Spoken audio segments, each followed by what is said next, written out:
going on, people? Welcome back to the fourth dimension. You know, it's been a minute since I've recorded anything. You know, I hope you guys been doing all right. Any sickness, any financial troubles you're having, I hope you make it through it, man. If you're going through any troubles, you need somebody to listen to you, anything like that, you can hit me up through my email or through the comments, whatever you want to do, man. I will listen to you. I will talk to you. We got to be there for each other.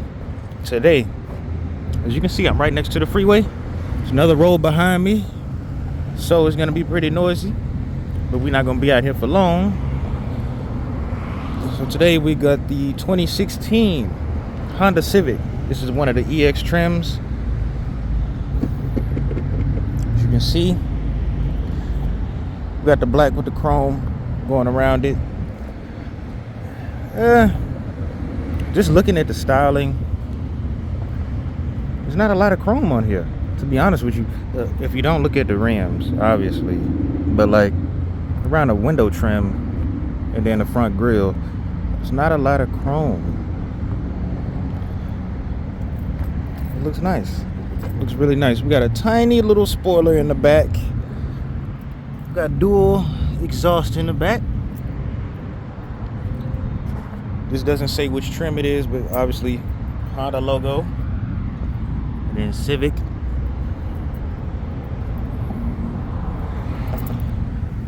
For your rims, we got some 215s by 50 wrapped around 17-inch rims. Yes, these are actual rims, not hubcaps. I don't know how I feel about these. I think, and I know it's hard to separate the things or whatever. I don't know how I feel about it. There's a lot of black going on, you know? I don't know how I feel about this stuff. It looks good, but at the same time, it's a lot of black going on. I forgot to show you guys the key fob, man. On the EX trim, this your key fob right here. You got your lock, unlock, trunk release, and we have remote start. I was surprised about that, especially it being a Civic. Most of the time when I see Civics or I test drive Civics, they don't have the remote start. It's usually just lock and unlock. Even having some of the Accords, if I recall correctly, they don't have it. We do have a camera on this side, so when you turn on the turn signal, or there's a button that you can press that turns on the camera, it'll pop up on your center screen. We got the sunroof on this trim, and of course we have fog lights, but these are halogen bulbs, but we got some fog lights down there. You can pop the hood. The doors do unlock when you put your hand right here. You got the key fob with you. It will unlock for you. Once you walk away from the vehicle, walk away from the car, it does lock automatically. Pop the hood. Where's it at? Way over here. Nice and clean. Nice and clean. We have a 1.5 liter turbocharged 4-cylinder, making 174 horsepower, around 6,000 RPM. That thing is loud. Everything is packed in here pretty tight. You know what I usually like to do? I usually like to show you guys, is it easy to get to the headlights? Is it easy to get to the battery and everything? If you need to change your spark plugs and all that, is everything easy to get to? This looks nice and compact. It doesn't seem too cluttered or anything, but 1.5 liter turbocharged 4-cylinder, 174 horsepower, 6,000 RPM, front wheel drive, obviously. Automatic, not the manual. I'm gonna throw some stats on the screen for you guys. We go to the trunk, we're getting about 12 to 14 cubic foot of space. Spare tire underneath with the quick jack. Trunk is fairly small, I'm not gonna lie to you. It's not too small, but it's also not that big. Ignore this, ignore that, please. We got some subs in the back. That's really good. We got your seat releases back here. Fold the seats. And that's about it. As for the styling, I never really liked the back of them. I never really liked how the back of these look. The front looks good. I just never really liked the back of them. The previous generation, I prefer that back, but I prefer the front of this one. Does that make sense? Anyway, let's get into the back seat, man. So starting off, one thing I can say that I'm not a fan of is the unlocking and locking system, right? I gotta play around with the settings to see if you can change it. I don't like that I had a key in my pocket, I need to get something out the back seat, try to open the door. You know, I would think it would unlock automatically, but it doesn't do that. I unlock the front, or sometimes the front will be locked and it won't unlock for me, and then I'm pressing a button to unlock it, you know, the button on the door handle to unlock the door, and it's not unlocking for some reason. And so I usually just get the key fob and unlock it that way. But onto the back seat, got some cup holders back here, a nice little armrest, headroom. Feels, if I'm sitting up straight, if somebody has the seat back, right, I pulled the seat forward, obviously. Headroom, I'm at the top. If I gotta sit like this, or I gotta spread my legs and stuff, I'm not feeling too comfortable. You got a hump here for your exhaust. Ooh, I can hear it. You hear that? I can hear it. Ooh, need some more insulation right there, Honda. Well, it's too late, you know, you're already on the next generation, but that's about it back here. No speakers on the doors. You got your subs in the back, like I said. You do have some tweeters up front. That is good. And then you got some door speakers up there, but you don't have any for the back. That's about it back here. Halogen bulb, room light. What else we got back here? Nothing. No map pockets for the driver. We got one for the passenger. Obviously, I got my equipment back here. Seats, I don't know. They feel okay. This one's puffy. I like that. Get kind of puffy back here. Get kind of comfortable a little bit, you know. My leg room and my head room is just the only problem that I would have with sitting in the back seat. And even in the front seat, I had to adjust a few times. I didn't like that. The seats feel okay. Let's hop into the front seat. For your door pocket, a little small little cup holder. It's not really gonna grip anything. That's another thing that I'm about to tell you. Another thing that I'm gonna say about this car that I don't like. Before we hop into the front seat, I'm gonna point out this right now. I see the same thing with the back seat. This little thing, this indentation right here, that's supposed to be for a cup. You have a nice little pocket here, handle, and also some carpeted material, and then some hard stuff right here on the sides. I don't like this. I don't like this stuff. It's not a comfy ride for me. I fall asleep, boy, my arm gonna be burning on this plastic. Boy, if I fall asleep back here, you know, you get on the highway, you got the music playing, the bumpy ride, you fall asleep, and then, man, it's gonna be heat. It's gonna be some heat. I don't like this. It's not big enough, not wide enough. The diameter isn't wide enough. So like, it'll have to be like a skinny cup that's gonna fit in there, and it's gonna have to be kind of short. Obviously, you got the cup holders right here, but let's move to the front seat. As we step into the front seat, no electronic seat controls on either side. Get up in here, close the door. Sounds nice. Let's adjust the seat real quick. There we go. We got mirrors on both sides. Do we get the extended clip? Yes, we do. There we go. There's a positive right there. Got that extended clip on both sides. Yes, we do. As I stated, you got the sunroof, heated seats. Let's start from left to right, actually. We already got the extended clip. We got the tweeters. We got the trunk release, door speaker, grab handle, little storage pocket right here. Can't really put no cup or nothing right there. You could probably fit something right there, but there is a line in the middle, a little indentation. We got your hood release up there. Automatic one touch up and down for the driver and passenger. Back seats don't get that. You got your mirror controls, lock and unlock. We have your collision warning, forward collision warning, traction control button, lane keep assist, or lane departure mitigation, whatever Honda. I think Honda's is the lane departure mitigation. Yeah, that's Honda's. Or lane keep assist, whatever you want to call it. braking gas, lights and turn signal stock, fog light switch. This is going to control your media and your phone. This is going to control the center screen right here. And then to the other side, we got your cruise control buttons. We have the car wheel steer for you, cruise control switch as I stated, and radar cruise control. We have windshield wiper stock, start and stop button, trip odometer, just a regular mirror, none of that home link stuff. Sunroof buttons, halogen bulbs up there, touch screen, light dimmer, AC controls, heated seats. This is storage. It's not that deep, and there's a hole right there, a pass through. And we got more storage at the bottom with a USB port, 1.5 amp USB for your phone. You know, on the other side we have a cigarette lighter port that already has an adapter plugged into it.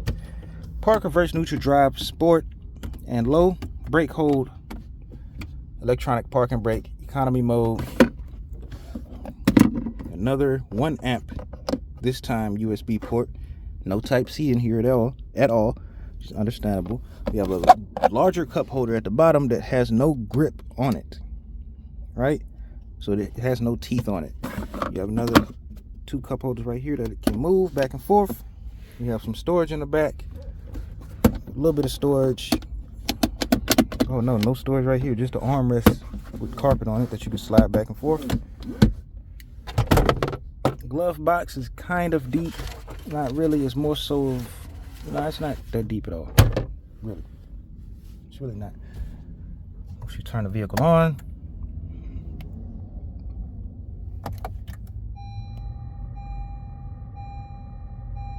nice little welcome. Turn it back on. That's accessories right there. There we go.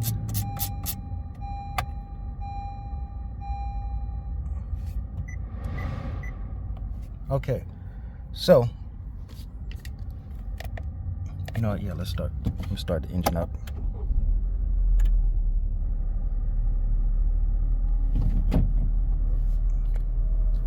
We got some little gauges that light up to show you your fuel and the engine temperature. Now, as I stated, this controls the media. This is going to control that middle bottom portion. You see, you can go through your settings, media, your phone. It can display different things. That's your MPG. We're getting 31. You can get 31 in the city and up to 40 on the highway. Right now we're getting 28. We also have maintenance reminders, oil life. Not that. Hold up. Go back. Oil life.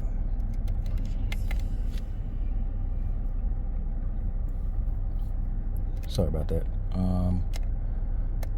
Oil life, your media, your phone. MPH to KMH. There's not much to do on the screen. I can't even change the, I guess that's all it shows is the oil life. It's not letting me change it. Other side, cruise control buttons, as I stated. This is the main screen right here. If you haven't noticed already, the problem is that there's no volume knob. Okay, you have a volume little tap thing you can do right here, or you can slide your finger on it, increase the volume and lower it. Same thing right here. You can tap it, increase the volume, or you can slide and lower. But there is no physical knob. That's the only problem I see. And I guess the other problem would be the climate controls. Press climate, it brings up the climate screen, right? And then you can change it from whatever. Obviously, the problem would be the screen dying or fading or messing up or any kind of way, and you pressing the climate button and not being able to get to the screen. But future problems, you know? Or it could be present problems, you never know. So the only other option you have is the front and rear defrost. If the screen dies or anything like that and you press the climate button and you can't get to this screen, you can't change it from the vents or feet or whatever. And you can't even change the fan speed, to be honest with you. There's no buttons like that down here. But you can change the temperature, dual climate controls. You have, go to your audio settings. I don't like, it's a little laggy to me. It may not be laggy for everyone else, you know, but to me, it's a little bit laggy. It's not as fast as your phone is or anything like that. But we change the clock. We can check the info, the maintenance info, and all the other stuff. We choose from different wallpapers. Let's go back. I like physical buttons just to be safe, you know. I like physical buttons just to be safe. I don't like having full touch screen and I have to go through the menus, tapping on the screen and stuff. My phone already does that enough. And even before I got my phone, I tried to make sure I had at least 1 or 2 buttons, not including the power button or whatever. But anyway, maintenance info. We have, you can change your security stuff, when the lights turn off, when you walk away, how long you want the lights to stay on. Got the tire pressure monitor stuff, driver assist. Oh, well, wrong thing. Driver assist. You know, you got all your knickknacks, paddy wagons and all that stuff. Whatever. Let me go back. Let me try to find something really good. The sound system in here. Like I said, it's not the bass trim. It's the EX. I don't like the sound system. It's better than, you know, there was an Ultima I reviewed, and when you turned it up, it got all scratchy, or the speakers sound like they were gonna burst. It doesn't sound like that. This is on the lower end, but at least the Ultima had bass. This has no bass at all. No bass. To turn the bass up, still don't get anything. I just clicked on that, I'm sorry. You go through the system, you got different things you can show. You can show the tachometer. This changes some of the stuff over there on your speedometer or digital cluster, gauge cluster, excuse me. But yeah, you can pretty much, everything in here, you can customize the screen from that page, basically. You can customize this home screen, add some widgets, so forth and so on. I haven't done that, and that's about it. You got Honda Link, just some other stuff you would check out if you were to purchase this vehicle, but I'm not going to go through everything. Other than that, the dash, the AC blows cold as usual. I don't see the point in this. Why is this? That could have just been black, but whatever. Interior looks nice. It sounds good. It sounds insulated. The engine doesn't make too much noise, and yeah, there's nothing too bad about this car. There's nothing bad about it at all, you know. We're gonna get into this test drive. I'll see you guys in a minute. All right, we got some AC up in this mud. Oh, jeez, it'd be so hot. It's not even, as you can see, the sun not even out, but it just be so hot over here, man. Be sweating and stuff. Always buckle up, people. Don't get no tickets. Don't get no wrecks and hurt yourself. All right. So this drive isn't going to be that long. We are going to go around.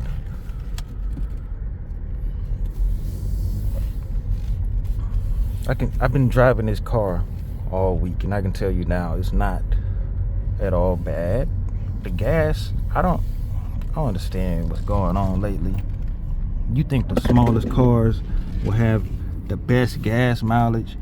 Man, this thing was running through gas. That's a long line. I'm gonna have to go. But no, this thing, it wasn't running through gas. Let's say I got the car Monday. You know, you go back and forth to work, and you may run small errands. You can see it's at half a tank now. I don't know what I was thinking. I used to have a Camry, and $5 used to give me a lot. That's the problem right there. Used to. $5 used to give you a lot. But it would give you a lot, and it would stay in there for a minute. But now it's just like, I had a full tank, and this thing is at half a tank. And it was at half a tank on Thursday, like Thursday morning.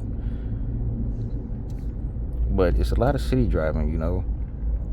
A lot of stuff like this, sitting here waiting on cars to pass, and you just sitting there burning gas. Other than that, it's still better than a V6. I done had 2 or 3 V6s, and you know, by the end of the week, literally by Saturday or Sunday, gas will be gone, or it'll be at a quarter, and it's time to fill up again. There's the camera I was talking about. You can turn that setting off. If you don't want it to pop up every time you turn on the turn signal, you can turn that off, or you can press this button on the side to turn it on.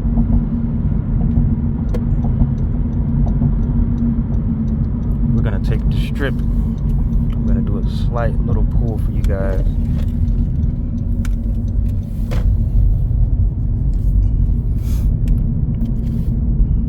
The AC, it's on low, but it feels like it's on like 3 or 2.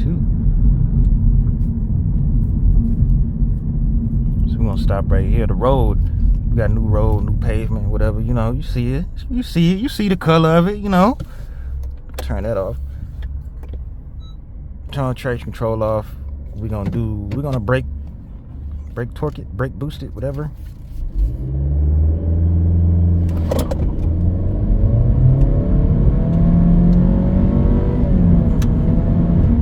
We got some wheel spin, just a tiny bit. We're getting a lot of road noise though, a whole lot of road noise. Oh my gosh, a lot more than what I expected.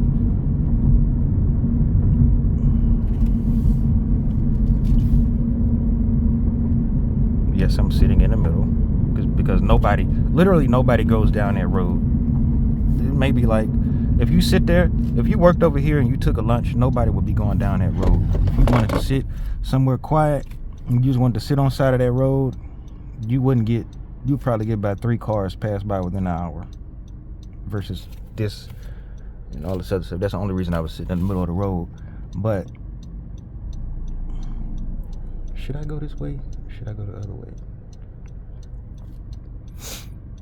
The main complaint I have about this is, I'm gonna go right.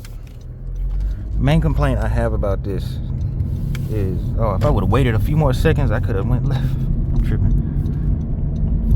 The complaint I have is that I can't seem to get comfortable in here. There's obviously a lot of road noise going on right now. There's no music playing, but I cannot seem to get comfortable in here. Like, every time I get in here, I adjust the seat. And you may not have that problem because you may be shorter, or you may be bigger as in wider or whatever. You may feel the seat perfectly. But every time I sit in here, I'm either adjusting myself or I'm adjusting a seat, and I can't get that spot. You know, you have that perfect spot that you sit in every time you get in a car. That's why memory seats are so beautiful. But I can't seem to get comfortable in here. And having a bigger cup that you need to put in the middle, or a longer cup that's more thin, but it doesn't have the width at the bottom or the diameter at the bottom, and it can't fit in the top. It's too big to fit in the top. Then, like, nothing's gonna be perfect, you know.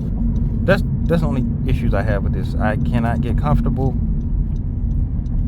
Cup holders, the secondary cup holders, let's say that, not the main cup holders. I'm gonna call these the main ones right here, and then below that is the secondary for a bigger cup. Like, if you were to put something skinny down there, it's gonna wobble everywhere as you take off or as you brake. And I don't know, I can't get comfortable. The secondary cup holders, especially for the back seats, and the touchscreen. Everything's tied to the touchscreen except for a few buttons. And what was the last thing? I forgot what the last thing was. I don't remember. It's crazy. I really don't remember. Other than that, the car drives like it should. It saves gas like it should. See what, I know the MPG is lower now. When I first got it, it was at 29, and then I got it to 30 at one point, and then it dropped right back down from having to sit in traffic. You gonna show it? I thought it was, yeah, we at 26 right now. That's from one little pool. I'm still in sport mode. I really cannot remember the speakers, the sound system. There you go. The sound system is just not there. It's not there for it. You know, when you go from the base model and you usually go up a trim, you'll get like either a better sound system or you'll get 2 more speakers. And with this, you got 2 more speakers, but then they sound so weak. They sound so puny, man.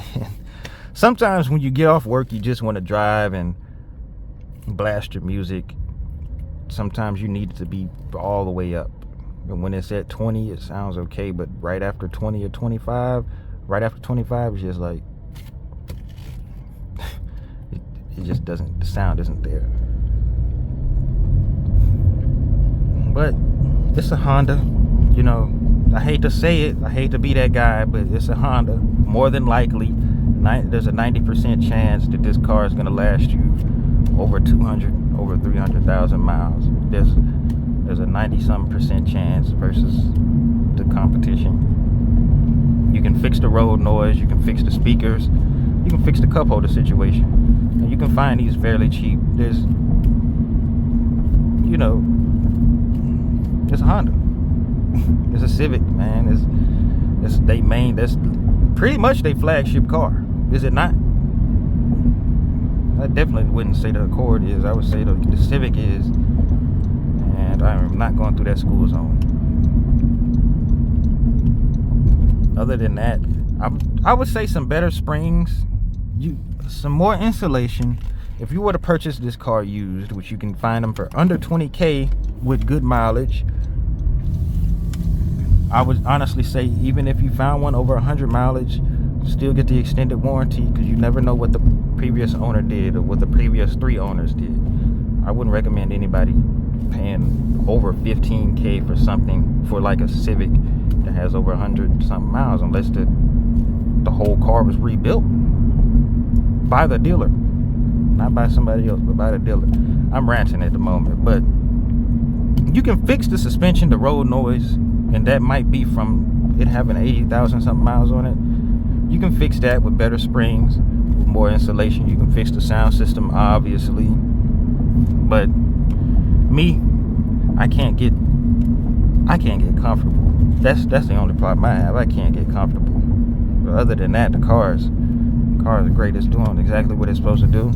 I'm happy with the extra features that it has. You get the sunroof, you get the cameras, you get the backup camera. Isn't even, it's a lower quality, but it isn't bad. And you're getting a good gas mileage.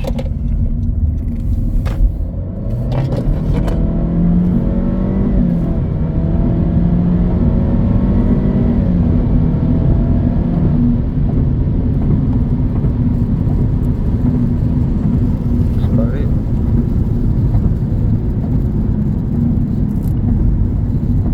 I was wondering what that sound was. I thought something was coming. Well, something is coming off the car. It's the sticker up here. And I was wondering, like, what is... Oh, Lord, I didn't push the Honda too hard. This mug finna... Oh, God, dog. I was like, let me stop recording. And then I look up and I see this moving everywhere. Well, yeah. I could try my best. That's my main complaint, is that trying to get comfortable in the sound system. Everything else can be fixed, you know. Everything can be fixed. It drives good turning radius. You can do if I were to make a U-turn right here, that can happen if I want to, but you know, some cars don't have as well. It's good turning radius. The steering, let's talk about that real quick while I get back over here. When you have the car steer for itself, it has a difficult, from what I've experienced, it had a difficult time trying to find the lines. So it was kind of fading away. Like if I turn it on right now, how the lanes pop up on the screen, and it's faded right now, like it can't see the lines on the road. But when it did see the lines, it was doing well at first. But on a curve like this, how it's kind of slanted going to the right, when I went on something like this, it kind of struggled. It kind of struggled to get it right or keep it in a good spot. I let it do it on its own. Obviously, it's going to say put your hands on the goddamn wheel. I did that. But it's decent. It's decent. It's just not, it's not all the way there. Because it'll be lines, it was lines that wasn't faded. Like these lines aren't faded really. The ones on the right side aren't faded. They look basically new. And so I was in the middle lane, had this setting on, and it couldn't see the lines, it couldn't see the lights or anything. And I was just like, well, what's the point? What's the point? Anyway, that's about it for this video. Thank you guys for tuning in. Of course, the Civic gets a thumbs up, man. It's a thumbs up. But as usual, it's a goddamn Civic, man. I hope you guys enjoyed the video. Please help me make more content like this. Give me some criticism. I need it. Lord knows I need it. Let me fix some things. Let me make more videos. I hope you guys stay okay. Have a good day, good week, good year, man. I'll see you guys next time.